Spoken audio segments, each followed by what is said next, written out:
towers of glass, and promises. Maya Chen brushed a strand of dark hair from her face as she adjusted the microscope. The water sample from the Lakewood River contained exactly what she feared, chemical compounds consistent with industrial waste.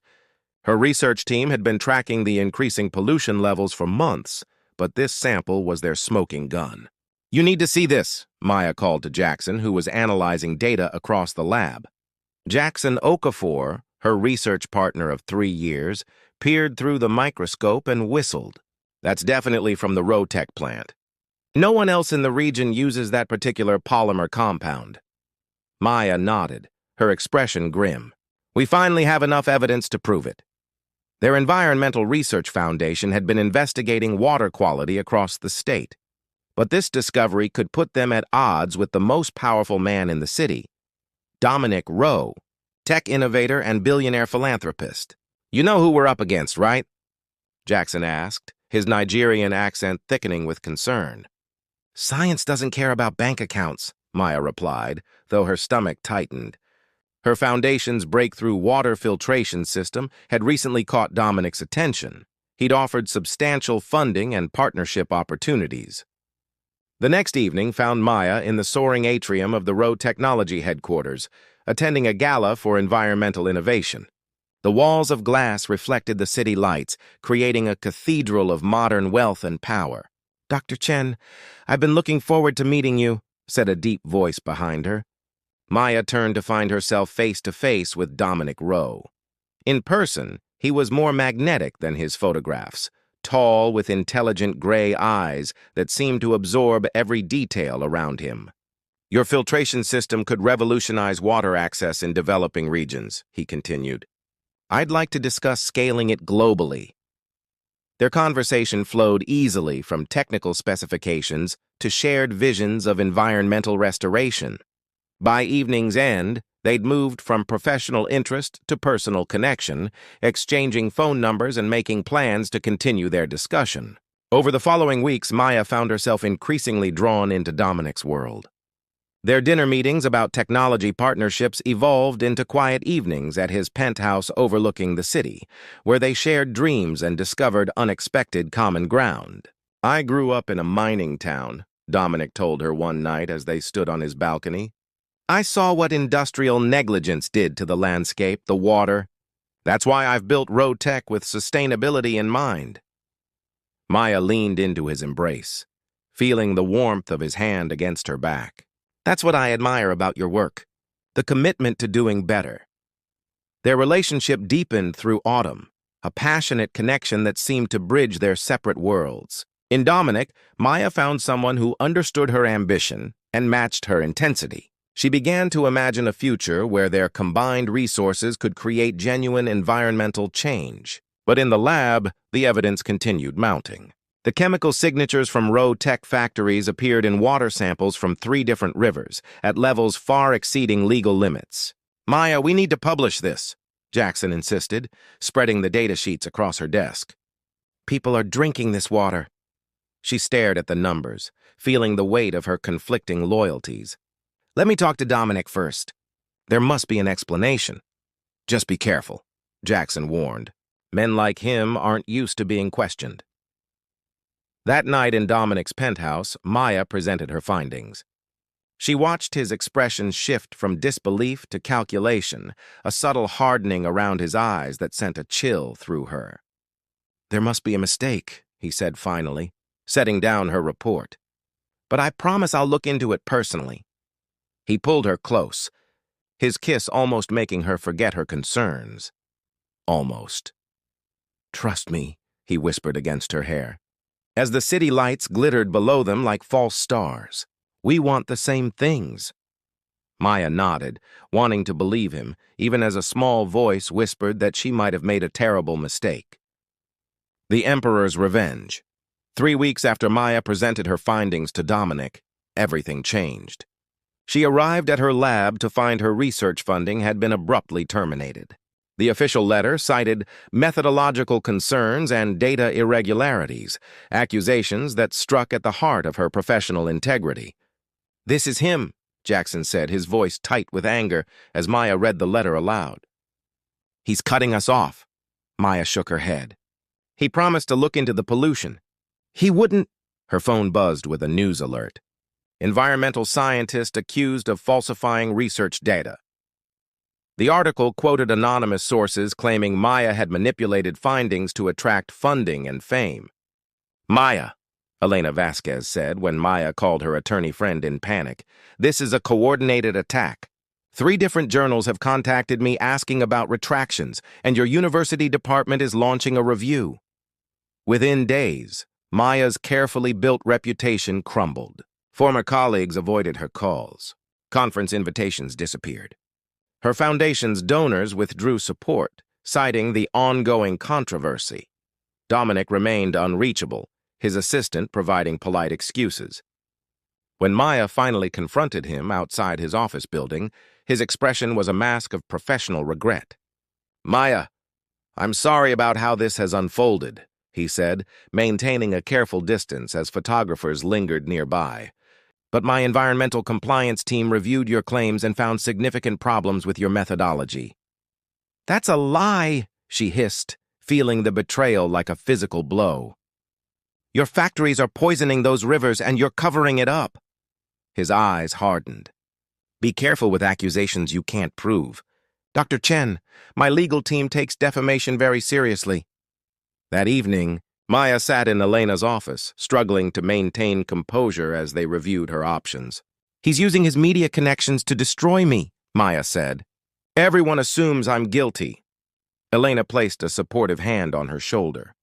We'll fight this, but you need to understand, Dominic Rowe has resources we can't match. His company's legal team includes 50 attorneys. I have the truth, Maya insisted. Sometimes, Elena replied gently. That's not enough. When Maya returned to her apartment that night, she found the locks changed. A notice informed her the building had terminated her lease due to violation of community standards.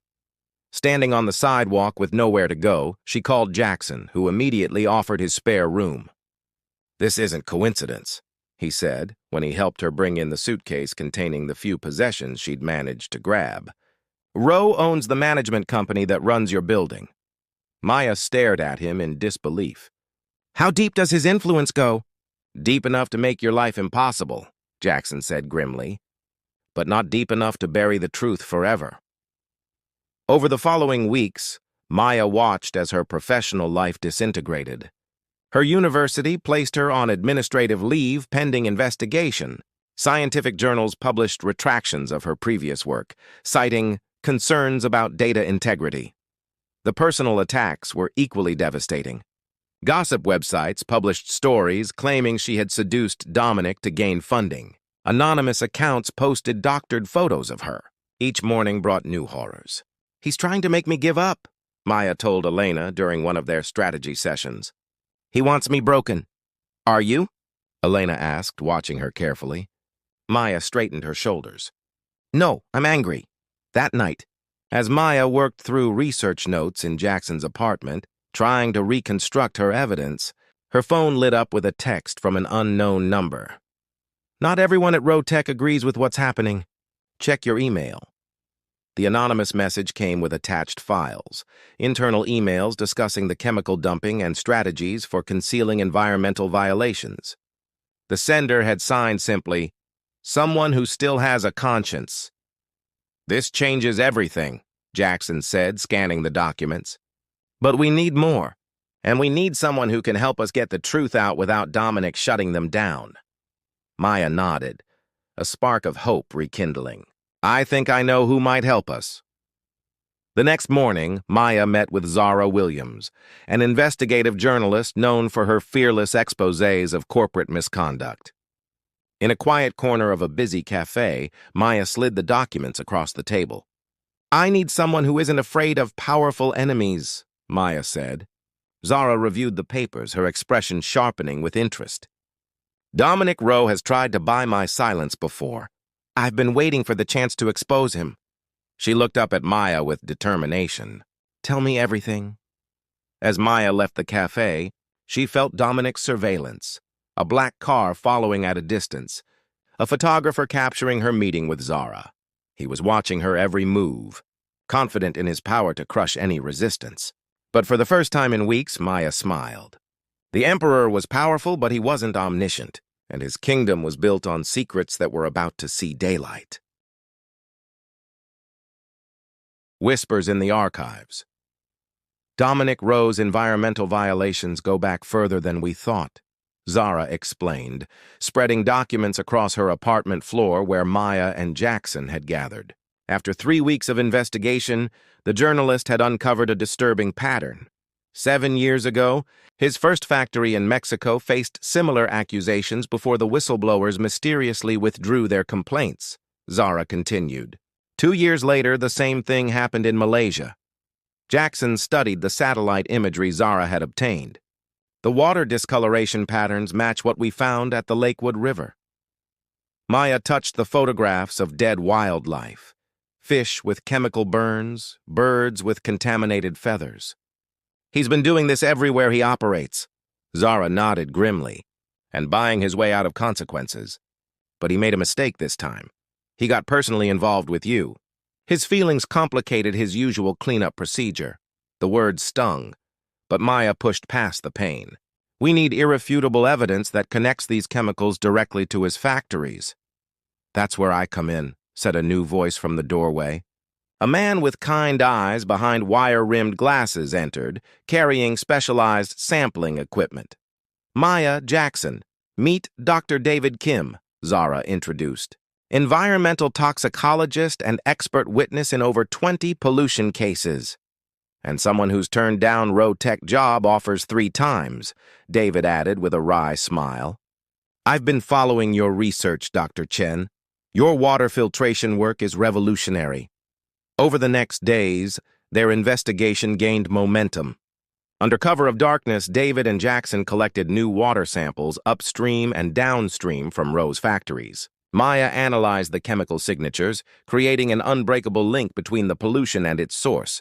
Meanwhile, Zara leveraged her contacts to identify former Rowe-Tech employees willing to testify about environmental violations they'd witnessed. Dominic's getting nervous, Zara reported after meeting a source. He's offering substantial settlements to anyone who might speak against him. Maya wasn't surprised. Her personal and professional destruction continued. Her university had formally suspended her pending investigation, and she'd received notice that scientific awards she'd earned were under review for possible revocation.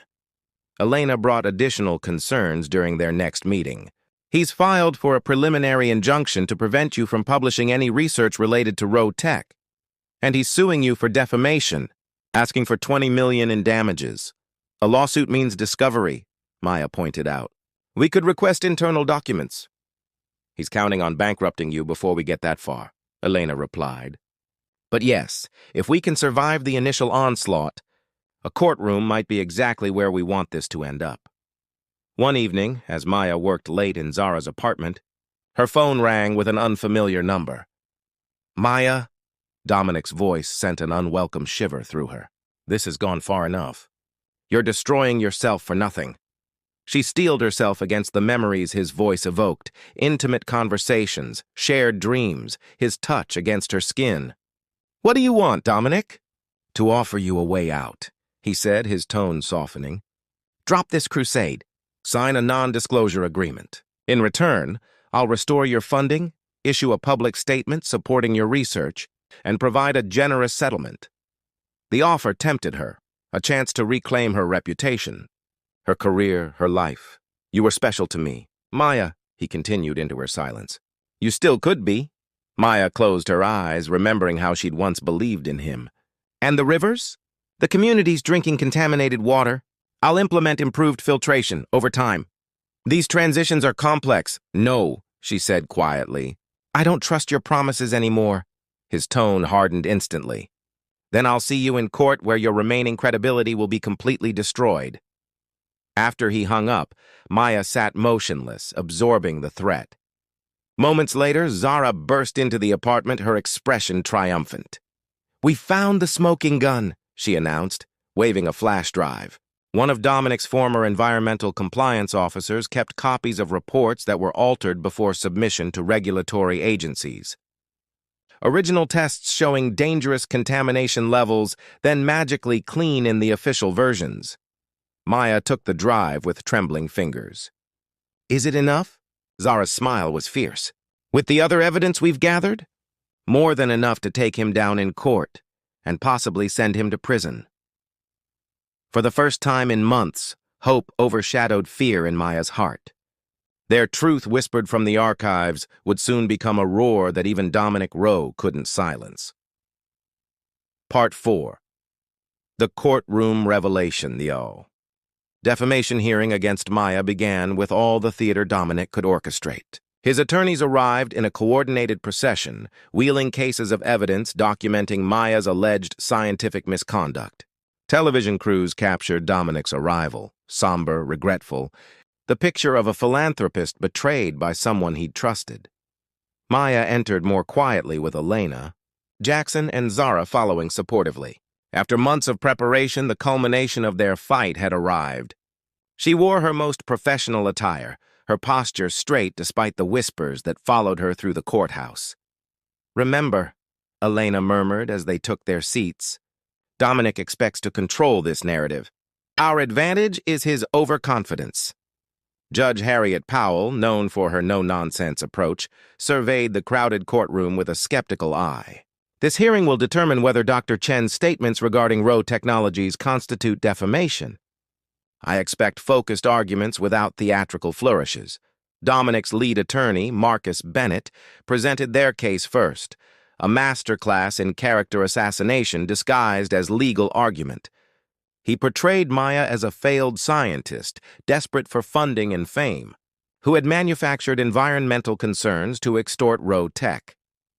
Mr. Rowe offered Dr. Chen professional opportunities most researchers only dream about, Bennett declared.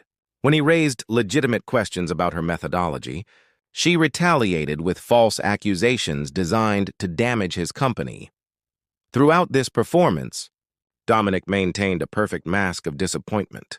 Only Maya recognized the satisfaction in his eyes when particularly damaging claims were presented. When Elena rose for the defense, she took a different approach. Your Honor, this case isn't about Dr. Chen's reputation. It's about what happens when wealth and power attempt to silence scientific truth. She presented the water analysis results, the satellite imagery, and testimony from community members experiencing health issues near Rowe factories. The evidence was compelling, but Judge Powell's expression remained unreadable.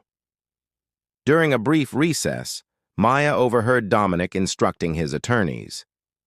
I want this finished today, whatever it takes.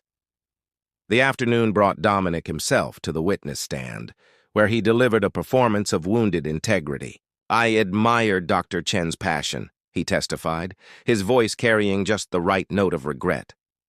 I believed in her research enough to offer substantial funding, but when my environmental team identified serious flaws in her data, she refused to acknowledge them. Elena's cross-examination probed the timeline of events, highlighting how Maya's funding was cut immediately after she presented evidence of pollution. Dominic deflected skillfully, never losing his composed demeanor. Dr. Chen became emotionally involved, he suggested delicately, letting the implication hang. Perhaps that clouded her scientific judgment. Maya felt the courtroom's sidelong glances, the assumptions forming. Dominic had just reduced their relationship to a manipulative tactic on her part, erasing the genuine connection they'd shared. As the day's proceedings neared conclusion, Judge Powell seemed to be leaning toward Dominic's version of events. Unless the defense has something substantive to add, she began, I'm prepared to rule on the injunction. Elena exchanged a glance with Maya, then stood. Your Honor, we request permission to call a final witness who has just arrived with relevant evidence. Over the objection of Dominic's attorneys, the judge allowed it. The courtroom doors opened to admit Dr. David Kim, carrying a secure case of evidence and a laptop. Dr. Kim, please explain your qualifications and findings. Elena directed after he was sworn in. I'm an environmental toxicologist who's analyzed the internal water testing records from Rowe Technologies, he explained, connecting his laptop to the courtroom's display system. What you're seeing are the original test results from Rowe Tech's Environmental Compliance Division. followed by the altered versions, submitted to regulatory agencies, side by side. Comparisons appeared on screen, identical documents except for the critically changed numbers that transformed dangerous contamination levels into acceptable readings.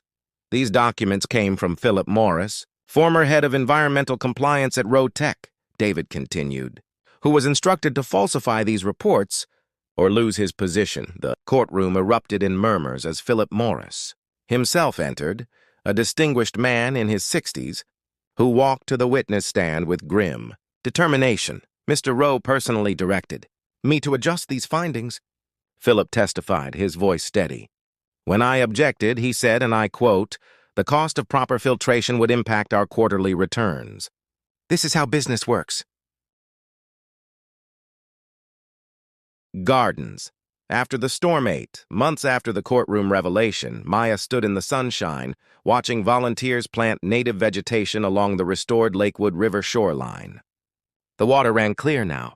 Fish populations, slowly returning after road technologies, had been forced to implement proper filtration systems and fund an extensive cleanup. The latest samples show contaminant levels below detection limits, Jackson confirmed, joining her by the riverbank. "We did it, Maya." The aftermath of their victory had been both vindicating and exhausting. Dominic faced multiple federal investigations and shareholder lawsuits. His company's stock had plummeted, though it was beginning to stabilize under new leadership committed to environmental compliance. Maya's reputation had been fully restored. Her university had issued a formal apology, her research validated by independent review. The foundation had reopened with expanded funding from donors impressed by her integrity. Dr. Chen, a young graduate student, approached, notebook in hand. "Could you explain how you determined the source of the chemical signatures?" "I'm studying your methodology for my thesis." As Maya discussed the technical aspects of her research, she noticed a familiar figure at the edge of the gathering, Dominic, looking different than she remembered. The immaculate suits had given way to casual clothing. His expression lacked its former arrogance. "Excuse me," she told the student, and walked toward him with measured steps. "I didn't expect to see you here," she said when they stood face to face. Dominic gestured to the community volunteers planting trees, part of my community service requirement, though I would have come anyway. The court had been surprisingly lenient with him personally after he'd agreed to testify against industry peers engaged in similar environmental violations. His cooperation had helped uncover a network of corporate pollution that extended far beyond Tech. "How are you?" Maya asked, surprised to find she genuinely wanted to know. "Humbled. Starting over." He looked toward the river. "The new board has asked me to lead a sustainability initiative." "I turned it down, suggested they hire you instead." Maya raised an eyebrow. "Bold recommendation. They need someone with actual integrity, not someone learning what that means at 50. He met her eyes directly. "I've been doing a lot of thinking about what you tried to tell me, what I refused to hear." They walked along the riverbank, maintaining a careful distance from each other. The intensity of their past, both the connection and the betrayal, remained an invisible current between them. "I'm not asking for forgiveness," Dominic said after a while. "Just a chance to do better." Maya studied his expression, searching for the manipulation she'd come to expect. Instead, she found something unfamiliar: genuine regret. "The foundation is developing filtration systems for communities affected by industrial pollution," she said finally. "We could use advisors who understand how corporations make decisions about environmental impact. I'd like to help, if you'll allow it." Their conversation was interrupted by Elena calling Maya's name. "The EPA representatives are here for the site evaluation." Maya nodded acknowledgement. "I should go, Maya," Dominic said as she turned to leave. "Thank you for not giving up, even when I gave you every reason to." She offered a measured smile. "Some things are worth fighting for, no matter the cost." Later that evening, as sunset painted the sky in amber and rose, Maya sat alone by the river. The past year had transformed her in ways she was still discovering, stronger, more cautious, but also more certain of her purpose. Her phone buzzed with a message from Dominic. The foundation board approved my advisory role. I promised to earn this second chance. Maya watched a heron land gracefully on the opposite shore, searching for fish in the healing waters. The ecosystem was finding its balance again after near destruction. Perhaps people could do the same. She typed a response. The first advisory meeting is Tuesday. We start with action, not promises. As twilight deepened around her, Maya felt neither the bitter anger that had fueled her fight nor the tender feelings that had once clouded her judgment. Instead, she recognized the emergence of something more valuable, a clear-eyed wisdom about both human frailty and the possibility of redemption. The river flowed on, carrying away the last traces of pollution. And Maya, watching its progress, allowed herself to believe that sometimes, even after the most devastating storms, new gardens could grow.